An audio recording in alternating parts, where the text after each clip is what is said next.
Hello guys, in today's video I'm going to show you how to remove background noise in your video. So first of all, when you open up your media right there and you drag it here, you want to click this music button, which is called Fairlight.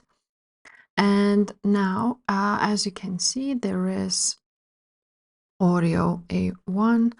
And now you want to click on the mixer, but it is already opened up, but this is at the top. And now you want to find where it is effects. So A1 would be our sound. And now you're going to scroll down until you see restoration. And you're going to see Fairlight effects, and there is noise reduction.